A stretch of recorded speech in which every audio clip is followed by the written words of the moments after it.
Hello and welcome to the Joint Total League Season 5. We're finally on the ticket. This is going to be a best of two between Next Level Badasses and the Business Gaming. I'm Grandis Fiend. I'll be joined by Mike Loris for this Hefla TV presentation of these games. My goodness. Yeah, so Season 5 means that most of the premium teams, most of the teams that most people have heard of, going to be in Division 1. It's only by happenstance that I have actually casted Next Level Badasses before. I don't remember from where, but you can't really forget a name like McCoy's racist grandpa. So yeah, I casted them once, but other than that, should be more or less clean slate as we go into Division 5. Yeah, I've actually cast both of these teams just out of the blue. They definitely do have very peculiar names. Next Level Badasses definitely does stick in mind. As far as what they're actually going to pick and ban this game, looks like we're in for some pretty standard fare with the Axe first pick from the Business Gaming, Lion first pick from Next Level Badasses, and out of the first bans, Tidehunter's the most peculiar one, but even he's pretty comfortable in that first ban slot. Yeah, I think you could justify Tidehunter as, he's a powerful hero, and also Next Level Badasses, because they are so late, don't have any reserve time, so also everyone keep that in mind. Seems like they're going to jump on the additional follow-up flavor of the month train, the Bristleback, who's also been getting a lot of love. So it's first of all like Troll, who's been getting a lot of love, then Juggernaut Axe, and then now it's Bristleback. Who's next? I have no idea, but man, you can't really go wrong with this hero, I feel like. Even like, months ago, he was always going to be someone who's really hard to deal with, who would do a lot of damage. And I don't know about you, but that sounds like a good combo to me. Definitely so. In the Business Gaming, they'll follow up the Axe with Omni Knight. Right now, a lot of tanky frontliners from both sides are just going to be a nuisance to the enemy team. Both supports are fairly level dependent and don't offer the most inside the laning stage. Lion definitely a little bit more than Omni Knight, but either way, still really solid platforms for them to build their teams off of. Yeah, it's weird to see just 3 strength heroes after, months and months of intelligence and agi heroes getting the first pick. But these are certainly powerful heroes. And, well, Business Gaming with the Axe, you could always have some room for shenanigans. With Omni Knight, you also can run some weird strategies as well. I don't know if they're going to be running a Dazzle or something like that. Next Level Badasses might be considering an Ancient Apparition at this point, or the Business banning out the Ancient Apparition. But either way, maybe the Business going to be running something a little bit more unusual just to keep Next Level Badasses on their toes. Spirit Breaker going to be banned out as well by the Business Gaming. Another one of those heroes that a while ago would have been a very peculiar pick, but is being seen quite a lot more. Other than that, it doesn't really feel like there's anything that these teams necessarily need to do. They have their lanes pretty much set in stone where they're going to go, I suppose. Maybe the Axe has some flexibility, but then again, their team composition really doesn't mandate anything. It's going to be a Shadow Fiend for Next Level Badasses. Has some nice synergy with the Bristleback minus armor, with the presence of the Dark Lord adding to the Quills, and with the Nasal Goo adding to Shadow Fiend's raw right click. All around a pretty decent pick. It's not really a hero that you want to have on your team once the enemy Axe picks up his Blink Dagger or blink into a couple spins, and it doesn't really matter what's going on your side of the team. Your Shadow Fiend is probably going to die. So Next Level Badasses have to make sure that this Shadow Fiend is playing very far back, and they have to make sure that they protect him from this Axe, either through positioning or just trying to delay the Axe's Blink Dagger. Honestly, though, I don't really see Next Level Badasses being able to really prevent Axe from getting a fast Blink Dagger. Not with the heroes that they have right now. They need a little bit more pressure in lanes if they really want to shut that Axe down, or at least slow him down. Yeah, definitely so. It really feels like it's almost impossible to stop him from getting that blink at a good timing, but getting a ridiculously fast one, maybe they can put enough pressure in order to do so. Or maybe they're just content and securing their lanes and getting some sort of trade when it comes to that. The Business Gaming will snag up the Viper next. And so maybe preparation for the Viper versus Shadow Fiend lane. Shadow Fiend not really going to be the strongest laner every single game, but he's reasonable against Viper. Like, there are definitely worse matchups to have. But generally, when you pick up the Viper and you're up against a Shadow Fiend, you're going to be pretty happy. And the Ancient Apparition is going to be picked now from Next Level Badass. There's not a huge amount of healing now from the Business Gaming outside of that Omni Knight. But, as a direct counter, as just a generally useful hero to have, especially with the Bristleback and Shadow Fiend, Ancient Apparition is a pretty easy support hero pick. It is worth noting that Next Level Badasses have been running with 0 reserve time throughout this entire draft since Yurgity had some sort of difficulty getting to the lobby at a decent time. So they are going to be going for pretty much what they have in mind immediately instead of waiting for them to get the randoms. It's going to be a Riki for the Business Gaming. Interesting. Huh. Is this going to be played by Orange because he has a Riki with a top hat in his picture thing? It should be, right? I would suppose so, but then again, I can't actually see his picture. Oh, really? Yep. Well, oh, that's a shame. Okay, well, spoilers, it's a Ricky with the top hat. And maybe because it's Ricky with the top hat, it's appearing invisible to you or something like that. But the business, now they have a really glass cannon hero going to try to out glass cannon the Shadow Fiend. And really, Smokescreen versus Shadow Fiend is just the worst thing in the world for Shadow Fiend. You can't really do much about that until you get your BKB. And even then, being able to like man fight the Ricky when he gets the jump on you, the odds of that happening are very small. Yeah, definitely so. If Ricky Blink strikes into a Shadow Fiend ult and is a little bit precarious when it comes to that, could be in some trouble, but he does have an Omni Knight back him up as well, and that's a pretty sick combination. Being able to Blink Strike on top of somebody and then instant Purify Bomb and a Repelled Ricky is also nothing to shake a stick at when you're dealing with these squishy supports like Lion and Ancient Apparition especially. So I can definitely get behind this pick, even though it's not something we see very often. Man, I think we should see more Ricky. You get a nice shell to protect him. Right now, you have two very aggressive heroes, two very tanky heroes that Ricky can hide behind. Both Axe and Viper tend to cause quite a bit of chaos in those fights because they're both on the front lines. So then, as your Ricky, you're allowed to just slip in there and jump to the person in the back and just tear their eyes out. So it's a good hero to have if you have a lot of heroes that can cause distractions, and Axe is the best hero at doing that, bar none. So that in and of itself means that Ricky is going to get some serious value. Medusa is going to be the last pick, though, for next level badasses. So Ricky maybe going to have to work a little bit harder to kill off that carry that he really wants to kill. For now, the Business Gaming left with one more support to pick up for themselves. It really feels like they kind of want to just all into the early game. Right now, next level badasses, although maybe they can take it late game with some really solid initiations and just finding good team fights, it's risky. You're dealing with a Shadow Fiend, Medusa, and Bristleback, and if all of them get a decent amount of farm, let alone the supports that also scale very well, things could get very hairy. So I'm not exactly sure what that means for the Business Gaming, but next level badass is definitely hammering in throughout the mid to late game. Well, we definitely mentioned it earlier that next level badasses are going to have to pick up heroes that are a lot more aggressive. They want to slow down this Axe. And with the Shadow Fiend Ancient Apparition Medusa follow-up from where we said that, they haven't actually picked up heroes that could do that. So because the Axe is going to have such an easy time, Business Gaming are on a very clearly aggressive path right now because they know that their Axe is going to get a fast blink dagger. They know he's going to be a very substantial threat. So as far as heroes that could complement that Axe, you don't really want to pick up a Dazzle with an Ancient Apparition on the field, but having any sort of stun right now would be just fantastic for the Business Gaming, as they're kind of low on the crowd control. The only hard CC being that Berserker's Call. Yeah, definitely so. Preferably it would be ranged, and I think in an ideal world it would be something like a Vengeful Spirit for them, but that was spent on the first stage, as per normal. So I'm kind of liking. No, actually, no. I was going to say CM, but then it just occurred to me that she is very, very soft in this draft. But yeah, you definitely need someone ranged. Lina is decent, I suppose. If they really want to go aggressive, you grab a Jakiro or Enchantress, so you have a little bit of pushing power outside of your hero killing power. In fact, I do like those two heroes quite a bit if they want to go for that right now. And they're running out of time. There we go.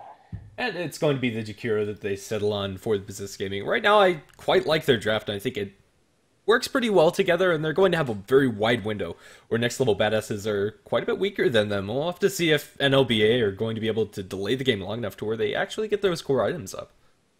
Yeah, and if they somehow manage to do that, then next level badasses will have a Ricky late game to worry about. But aside from that, that's pretty much it. They just have to worry about that one Ricky. So it's really going to be a rocky start for the next level badasses. But if they somehow manage to survive it, then they should have the game on lockdown. But man, just look at the aggressive draft from the Business Gaming. Like outside of the Ricky, who's not the most aggressive carry hero, like they could probably have gone for a Gyro or Luna if they really want to put the gas on. But just all the other four heroes are just so much pressure early on, and next level badasses are going to struggle a lot in this game. Definitely. So, well, to introduce the Radiant side is the Business Gaming on that side of the map. We're going to have 86248 Diamond on the Jakiro, probably just Diamond or Jakiro, depending on how we feel. Boka going to be playing on the Viper, Quilly on the Axe, Omni Knight going to be handled by Bella, and Cross or just Orange on the Ricky. All right, on the next level badasses, we got Skit Zago on the Bristleback. McCoy's racist grandpa is going to be sporting as the Lion. Yurgity, or the Ward bitch, playing the Medusa, which makes no sense, is going to be playing that Medusa.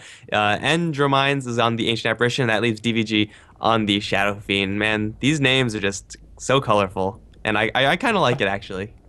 I do too. It's always nice to have a little bit of flavor when it comes to the name of your, I don't know, handle or what you're going to be known as throughout the league in particular. We'll have to see how these the contention over the early bounty runes goes towards either side. I have no idea what's going on with both of these teams, but it seems that they have some sort of issue Yeah, we are already very late, so I guess, what's a couple more minutes? You're probably not going to care too much in the long run, but we actually do see something already a little bit weird coming out from the business gaming. You would expect the Omni to be playing pure support, and he does have a couple wards, but we also see Quilly grabbing both the Stout Shield and a Ring of Protection, so maybe they're prepping for a jungle axe, or they're definitely prepping for something a little bit out of the ordinary. It's a very greedy way to play if you're going to be running that jungle axe, but if you can make it happen, and I think up against next level badasses, they probably can, then you pretty much get another source of income. And an axe with uncontested jungling is a pretty large threat.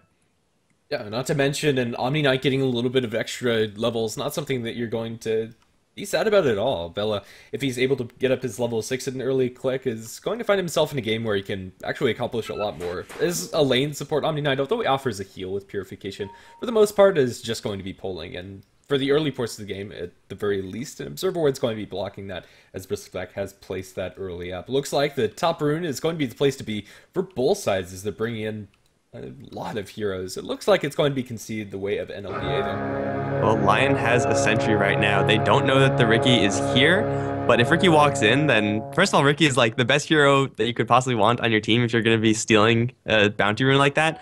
A little bit too risky in this situation, though. It looks like it's just going to be 1-1 apiece, but Cross is going to be playing that one a little bit close to the chest, and he has some actually pretty sweet gear right now, so clearly he knows how to play the Riki. He's not going to take that chance. Definitely so. It looks like he is going to be safe lane farming with Jakiro as the lane support. Up against the Bristleback, it definitely could be a lot worse for the Bristle. You should be able to get a decent amount out of this lane. Yeah, it's only going to be a 2v1 lane, and Riki level 1, hell, Riki up until level 6 is honestly a little bit weak. Like, Smokescreen is, I still maintain one of the best skills in the game, but outside of that, you need something to actually do when you put down that Smokescreen. And right now, these two heroes just don't have enough. Jakiro needs at least level 3 until he's any sort of threat, and of course the Riki needs a couple more levels to get backstab, to get his ultimate, all that stuff, before Skitsego is actually concerned in this lane. And you compare that to what Bella's doing up towards top, he's not having a good time, and he will not have a much, much worse time than this Bristleback. Definitely. So dealing with the line in and of himself is already bad enough for the Omni Knight. Then you have the power of Chilling Touch on 3 ranged heroes. Omni Knight probably can't really show his face up in the lane unless he's repelled. For now, he'll trade a couple of blows with the Lion, but yeah, not going to be smooth sailing for the Omni. Well, if Lion is a very slow, very soft hero, if Omni Knight with his 5 armor just gets into a man fight and gets a random Purify off, he can maybe get a random kill. That's only if McCoy just completely screws up, and I'm probably that's probably not going to happen. So to be fair, it should be rather even lane there. But we have a actually rather low CS chart right now with only 5 CS going either way in any of the lanes really, and well, you could maybe understand mid and bottom being a little bit more contested, especially in the Riki versus Bristleback matchup, but we actually see Yergity struggling a little bit to get that gold. Yeah, I think surprisingly for me, the Shadow Fiend's found himself a even lane for the most part, and at this early levels, going to be very nice for him. At least he can trade a little bit, as long as Boca doesn't have him already so low. The Omni Knight dropping is going to be able to repel him, but the right-click damage from these two supports is enough to draw first blood, as the Omni Knight finds himself in the wrong corner of the neighborhood. Yeah, you really don't want to be in this area at all. He has, the only reason he was there was to drop the sentry and block off this camp, which is, I guess, mission success, but it was an expensive ward, of course, and there are still 2 sentries on the Lion from before, so once he realizes that this camp is blocked, then that is not going to be doing much in the grand scheme of things, so probably not worth it for the Omni Knight to do that. It's only going to disrupt 1 potential pull, and that's not good enough.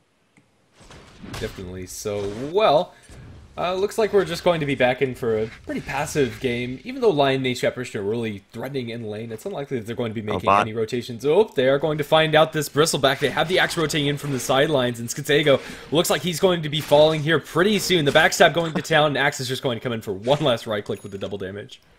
Dude, the smoothest KS of all time. You just walk into the DD, hit him once, and walk away. It's beautiful. But yeah, Axe, I don't think that double damage was necessary at all. It maybe scared the Bristleback a little bit more, but just being in the right place at the right time, having the Berserker's Call as just a threat is going to give you that kill. Boca over towards the mid lane, dropping DVG very low. He could have gotten that kill, actually, but he maybe got fogged a little bit around the corner. I think Shadow Fiend maybe would have withstood one more hit and maybe could turn on for a turnaround kill, but now, Boca, I'm pretty sure, just missed an opportunity there as the Viper. And, well, even if he's not going to get the kills on Shadow Fiend, he's shutting down DVG very, very hard in this lane. Yeah, at least for now. Once the Viper got up a couple more levels than the SF, Things are now not looking very good for the Shadow Fiend. I was hoping they'd have a better time. Omni again dropping low. This time he'll have a salve and we'll be fine under tower, however. But yeah, they're actually rotating the Riki in mid. Very interesting. Looks like they want to make a go onto DVG, and they are going to open up onto him with the Orb of Venom on the Riki as well as the Poison Tag. It looks like DVG is just completely dead. An interesting rotation. He turns for Raze, but that's all he can do. Well, I mean, even though Riki is not exactly the strongest ganker in the world, especially when he doesn't have a slow in that smoke screen, just the fact that he is always going to be invisible is always like a pseudo threat to Shadow Fiend. You're not going to call him missing if you're the Bristleback. Maybe you see him miss a couple CS, maybe you just think you forced him back to the base, but just having that invisible threat is huge. And I mean, we can always see how powerful invisibility runes are. It's pretty much the exact same thing except double. Cross is going to go once again on Tsego, however you pronounce that, but this time up against a Bristleback, they're going to need a little bit more. Yeah, they won't be able to find that. And it's also some nice room for the Jakiro as he picks up a little bit of extra experience inside the lane. Definitely pulling ahead as far as the other supports are concerned, as they've just been left alone up in the top lane protecting the Dusa. But a very slick rotation coming out from TVG. Well, the Riki also dropped very low, getting a little bit too close to that Bristleback. Now going to grab a Magic Stick, which honestly he probably should have had a long time ago. But getting your Poor Man's Shield, Orb of Venom, and just boots are also going to be important items to have. That Riki rotation just locked down the lane that much harder for Boca. You can now see the positioning of the Viper. He's not going to let DVG get anywhere close to this wave without taking some substantial harassment. And usually a Shadow Fiend, you can afford to trade hits with the enemy. But right now, I think the Shadow Fiend is just dead because Viper's level 6. Yeah, and well, in the meantime, down towards bottom, Ice Path is going to connect onto the Bristleback, and it looks like he's also going to bite a bullet with Axe running him down with the Tranquil Boots. No boots on the Bristleback. They should be able to get in range for a pretty easy call, and at that point, they'll turn the Bristleback around, and they can just make quick work of him. Is the Ice Path on the floor? Right? They already used it, right? I don't see it. They already used it. Okay, I don't see the smoke screen either, so I don't know where the smoke screen is, but I can assume it's kind of blocking his path. The Bristleback actually might have a passageway through, assuming, well, again, I don't know where the smoke screen is, but depending on where the smoke screen is, he may or may not be able to survive the Axe closing in for a call, though Tranquil Boots versus no boots, that's a pretty substantial movement speed differential right there. So maybe 2 kills going to be picked up by the Business Gaming, 1 in mid and maybe 1 towards bot. Yeah, we'll just have to see. It would be nice to have 2 eyes. Up towards top is pretty much the only lane that we're not going to see much action in. Probably for good reason. There's not much the Omni Knight can actually do at this point, since he is a level 3 hero up against a level 5 Medusa with 2 supports backing it up. Okay, so we have the good to go coming out from both sides, and here's the unpause. Let's see if Bristleback's going to be able to make it out. Smoke screen on the ground. They will be able to get in range for the call, and it looks like Sitsego's in a whole heap of trouble. He'll be clicked down. And Axe going to secure his 2nd kill of the game. There was no kill over in the mid lane. Viper deciding not to commit that Viper Strike after seeing the Lion start a TP in, and that's probably the correct move from the Viper, and he does draw a TP out of the Lion, who isn't really getting anything, so it's more gold from the supports that you don't have to worry about down the line. So Boca not going to get a kill, but also going to get a favorable exchange, albeit very small, over in the mid lane. So Business Gaming are really sticking it to next level badasses right now, and as I said before, this is pretty much what we would expect from these 2 drafts going up against each other. Their concern should be this Medusa's getting free farm, but man, everyone on the Business Gamer is getting enough farm to justify that Medusa getting farm, with the exception of the Omni Knight, but he'll be getting enough to be influential at some point in this game. Yeah, really, I mean, there's no significant difference between how much he's getting inside this lane to what he'd be getting as a support. In fact, he's probably getting a little bit more, and they also get a lot of farm in this Axe. He's 2/3 of his way towards the Blink Dagger already. All right, so we got the mech on the way for the Viper, and once that happens, then the gas is going to be turned up to full from the Business. We have level 3 in the Liquid Fire from the Jakiro, so that in and of itself should be pressuring this tower on the bottom lane. So far, perfectly healthy, this bottom lane tower, but I don't expect that to be the case for much longer. Even though Bristleback is very hard up, top lane Bella is in a lot of trouble. No Purify, no Repel, and he's just going to be perfectly killed off. That's a lot of damage coming out from the Chilling Touch, and it's a 3 range hero lane, so Omni Knight has to be really, really careful up in this top lane.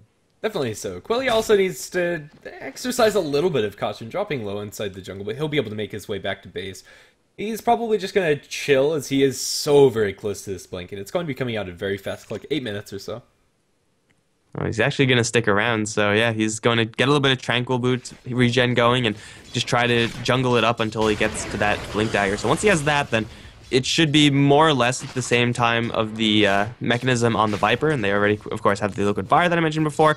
It's about time for the Business Gaming to really start to make some aggressive plays, and I don't know if they're going to rotate a whole bunch of heroes up to the top lane. It seems a little bit too aggressive, but definitely going for a kill on mid, like on TVG right now, is going to be very possible. Viper barely broke a sweat for that one. You get a little bit too close as a Shadow Fiend to an enemy Viper, and you're just dead. You can't really do anything about it.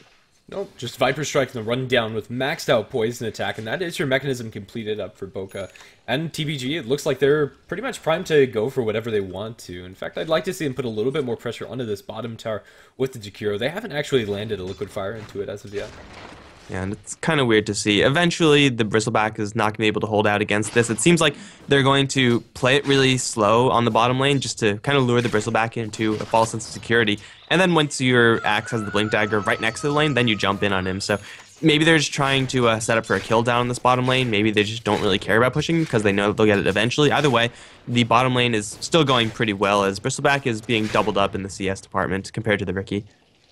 Yeah, we'll have to see what this first rotation coming out from the Axe is going to end up going. He has the TP, and in fact, he's going to head towards mid.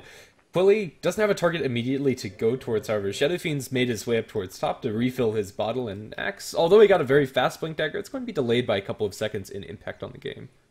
And DVG is also running in the correct direction. He does not see the Jakiro down the bottom lane, although Jakiro has been playing a very hands-off role as of late. He is going to spot out DVG, but Axe needs to get over here very quickly, and DVG, he is going to actually stick around for a little while longer, wants to kill the skeletons, wants to get the full farm, but while he's doing this, Axe is closing in. DVG needs to get body block now if they want to get this kill, but instead they're going to let the Shadow Fiend go. Axe and Jakiro, with their two huge boosts of power and that Invis Rune and the Blink Dagger, so far still not doing much.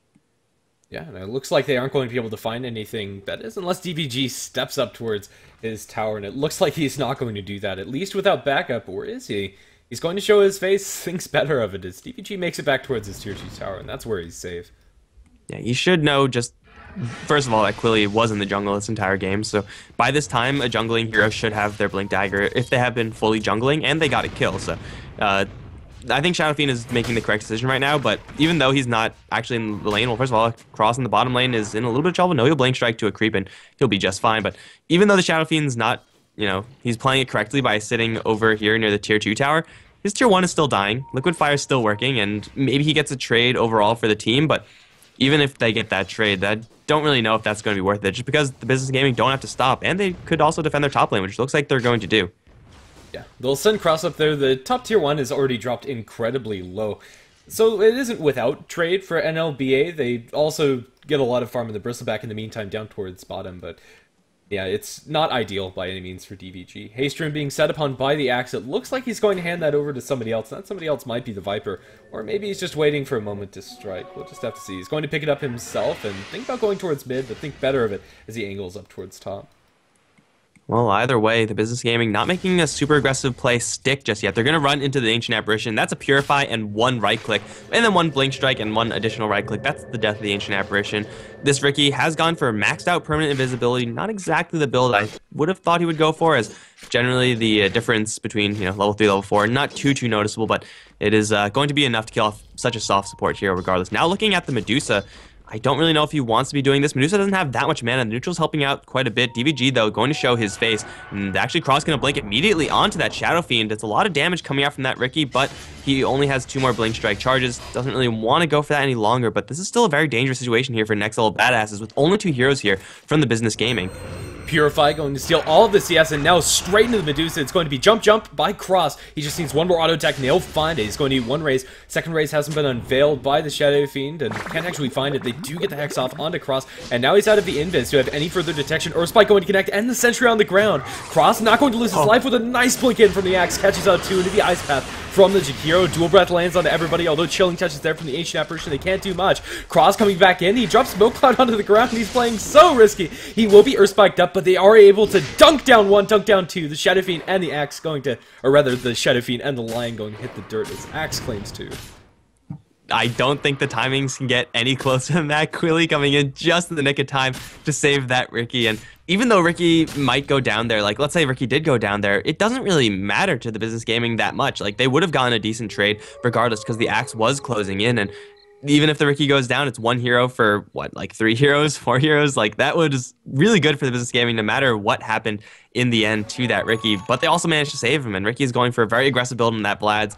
This is the gas that I was talking about. This is the business gaming just, going all out, and that was even without their Viper. They had no mech there. They are just leaving him to the bottom lane to farm, and I don't think they needed the Viper there, and I think that's the correct decision.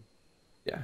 Boka is going to be working towards his Aghanim Scepter as the point booster up already, and TPG are primed for a really powerful mid game, and it looks like they're going to take this push up towards top. Tier 1 tower going to eat a couple of liquid fires from the Jakiro, and it should be falling soon after. There's not much that LLBA can do to actually stop this push.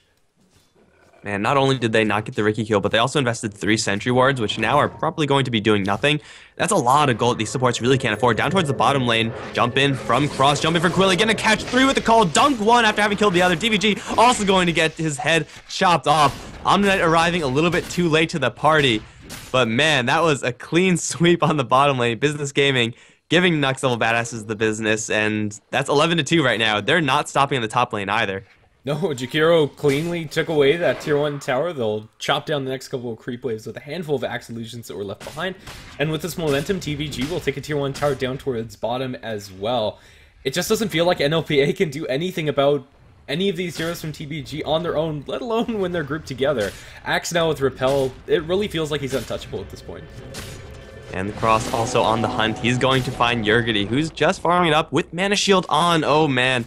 I mean, it is going to preserve his health pool a little bit. Is going to get the Ice Bath revealed to him. The smoke screen is actually really bad, and that means that the Medusa is going to live. Can they actually turn this around for anything, though? It looks like the answer is going to be no. Riki gets away, and Medusa has to blow the smoke screen, so next time that happens, she's going to die.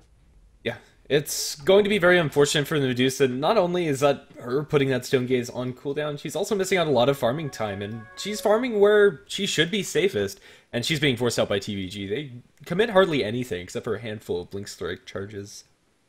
So far, 3 towers taken from the Business Gaming. They should be looking to soon take some sort of additional tower, and looks like all 3 of the other remaining towers are very healthy, if not completely healthy. So going to slow down for now, but still they have all the momentum in this game. What do Next Level Badasses have going for them? It's hard to say much of anything. Their Medusa had good farm, but all of that free space, it's like 10 minutes of free space, translates to Phase Boots, Ring of Aquila, and that's not going to be winning you any games anytime soon. They really need something that's a bigger price tag, and like Power Tread's Medallion on Bristleback is fine, it's very cost effective, but it's also not going to be winning them any fights. When you compare that to, a mech and almost Aghanim Scepter from the Viper, that in and of itself is just more impactful than everything else in Next Level Badasses. And a level 7 Omni Knight too to back them all up. TPG will go towards this tier 2 tower up towards the top lane, and I don't think there's anything that NLPA can do about this, although they might try. They are in the vicinity, but not close enough. Tier 2 tower, it looks like it's pretty much forfeit. And TVG, they could just keep going up this top lane if they really want to, or they could just slide to the mid lane, slide to the bottom lane, do the exact same thing. Next Level Badasses, if they somehow do get into a fight, I don't see them winning it. They need literally a perfect Chronosphere. They need Stone Gaze, not a Chronosphere, Requiem rather. They need a Stone Gaze to turn several people to stone, and man, that just doesn't happen ever. Like, the most you can expect is for 1, maybe 2 heroes to turn to stone at this stage in the game. Definitely so. Lion going to be running through his own jungle. He's going to bump into a Riki, but then again, Riki has 3 enemy heroes here. Stone Gaze going to be popped, as well as a Mystic Snake. They focus into the Jakiro. He's frozen down to the ground by the Cold Feet. He'll be purified, however, and it looks like Diamond's going to survive. No, it's not, with the Finger of Death and the Raise. Ultimate being channeled by DPG, cancelled by Quilly, jumping in for a 4-man call. Dunk onto 1. Ultimate still trying to be unleashed. It's going to be absorbed mostly by a Repel, and with the Guardian Angel, they can do nothing. Purifying Bella, he's completely fine. Death Requiem also not going to drop them low. Now they chase down the Bristleback. Cross going to lay into him, but not hard enough as they focus on the line in the back lines. Quilly looking to mop up this one last kill in the team fight, although maybe it's not over.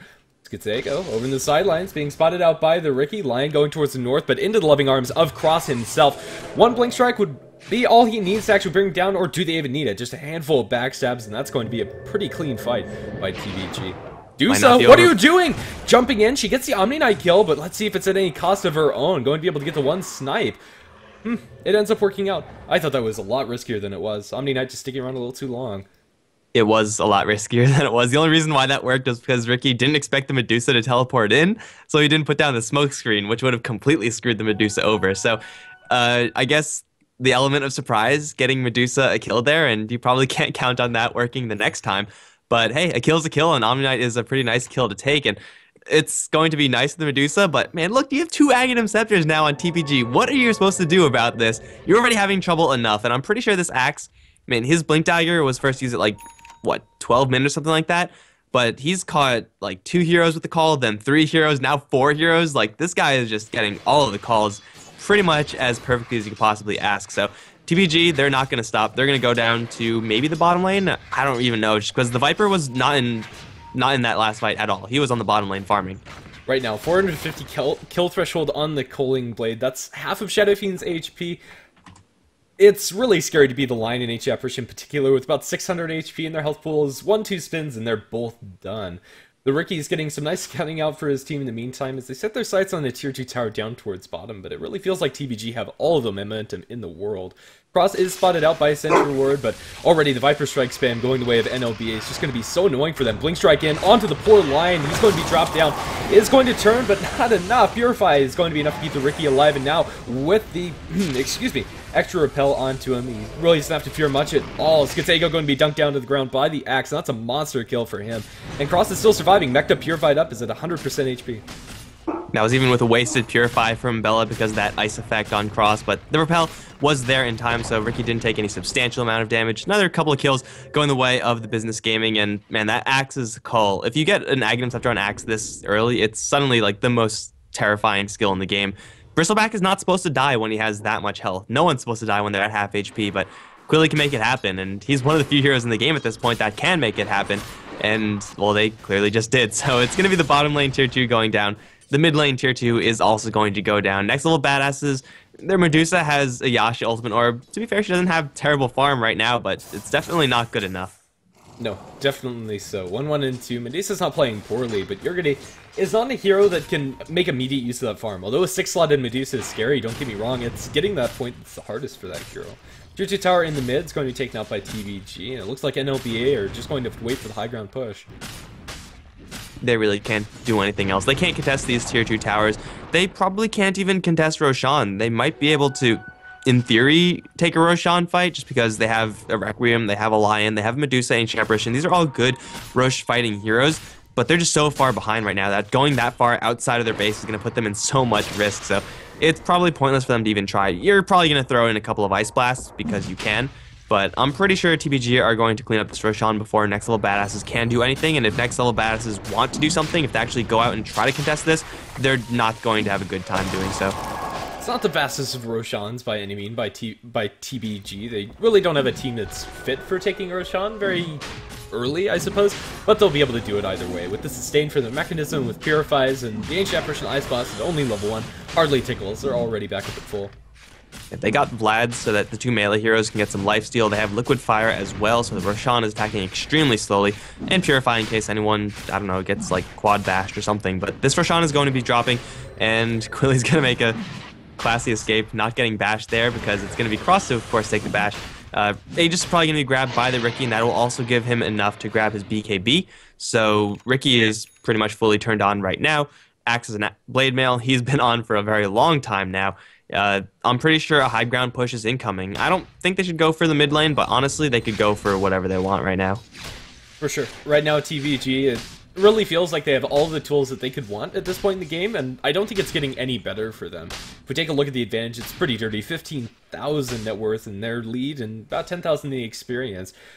And even so, the items that they're getting are just so much more important than what the enemy team is picking up, and I think this is pretty much their time. High ground looks like it's going to be the next objective. Another side note, much thanks to Valve for actually fixing RHUD once they implemented the add-ons extension.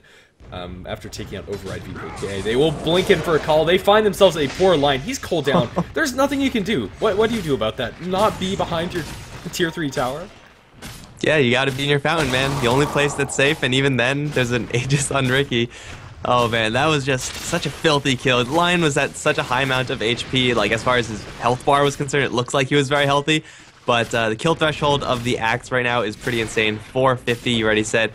It will cut through most of these heroes' HP pool when they're at half. And look at Ancient Apparition, one blink and like one call, one spin, and he's just dead. Okay, now blink and you can just decapitate him right here. Or Riki can just go to town and kill the Ancient Apparition off. Off to the side, Quilly is going to get right on top of that Medusa. Requiem is out, going to connect onto everyone, but not do that much damage to anyone. Off to the side, Lion going to go for that Viper, but he has Omnite support, plus the BKB is up on Riki, Drina drive everyone back. Going to kill off the Lion in a hurry, although no, Hex is going to save him. It's off to the side where Quilly is going to be going 1 versus 3 in the tier 4 towers, going to dunk 2, going to dunk 3 after getting... No, he's not going to dunk 3. He got killed with a counter helix, I think, but that was a pretty nice killing spree for the Axe, and really, next level badasses get absolutely nothing. They're going to get 1 kill.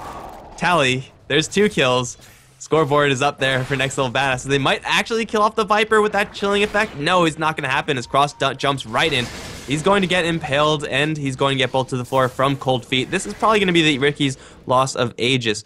But they have already taken down the melee racks. Range racks is soon to follow. And Riki probably has enough to escape right now. He's going to go off into the side. He has a blink strike out, and Boka is here as well. So yeah, next level badasses get 2 kills, but they lose a whole lot more.